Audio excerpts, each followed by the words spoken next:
అహ్మదాబాద్ విమాన ప్రమాదంపై పలువురు ప్రముఖులు స్పందించారు.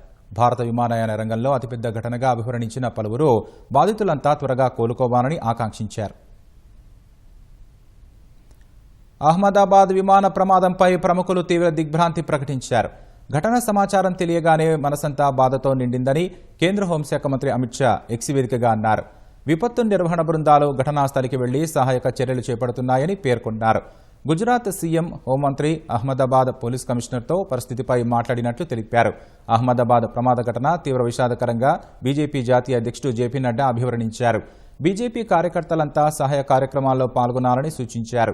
విమాన ప్రమాదంలో గాయపడ్డ వారి కుటుంబాలకు కేంద్ర ఆర్థిక మంత్రి నిర్మలా సీతారామన్ సానుభూతి తెలిపారు. విమానం కూలిన ఘటన దిగ్భ్రాంతికి గురిచేసిందని విదేశాంగ శాఖ మంత్రి జయశంకర్ వ్యాఖ్యానించారు. భారత విమానయాన రంగంలో ఇలాంటి ఘటనలు జరగకుండా చూడాల్సిన అవసరాన్ని ఈ ప్రమాదం నొక్కి చెబుతుందన్నారు.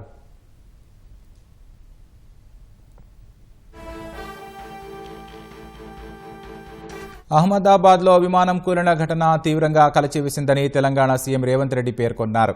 అహ్మదాబాద్ విమాన ప్రమాదం దృష్ట్యా హై అలర్ట్ ప్రకటించినట్లు గుజరాత్ హోంమంత్రి హర్ష సంఘవి అన్నారు. బాధితులకు త్వరగా వైద్యం అందేలా ఆసుపత్రులను సిద్ధం చేశామని వెల్లడించారు. ఎన్డీఆర్ఎఫ్, ఎస్డీఆర్ఎఫ్ బృందాలు సహాయక చర్యలు చేపట్టాయని వివరించారు. విమాన ప్రమాదంలో 242 మంది చిక్కుకోవడం కలచివేసిందని తమిళనాడు ముఖ్యమంత్రి స్టాలిన్ అన్నారు.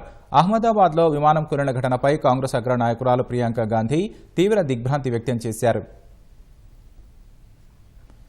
ఎయిర్ ఇండియా ప్రమాదంపై ప్రధాని నరేంద్ర మోదీ తీవ్ర దిగ్భ్రాంతి వ్యక్తం చేశారు. పౌర విమానయాన శాఖ మంత్రి రామ్మోహన్ నాయుడుతో ఫోన్లో మాట్లాడి ప్రమాదానికి సంబంధించిన వివరాలు అడిగి తెలుసుకున్నారు. బాధితులకు అవసరమైన అన్ని రకాల సహాయం అందించేందుకు చర్యలు చేపట్టాలని ప్రధాని ఆదేశించారు. అహ్మదాబాద్ విమాన ప్రమాద ఘటన తీవ్రంగా కలచివేసిందన్న రాజ్నాథ్ సింగ్ బాధితులంతా త్వరగా కోలుకోవాలని ప్రార్థిస్తోనన్నారు.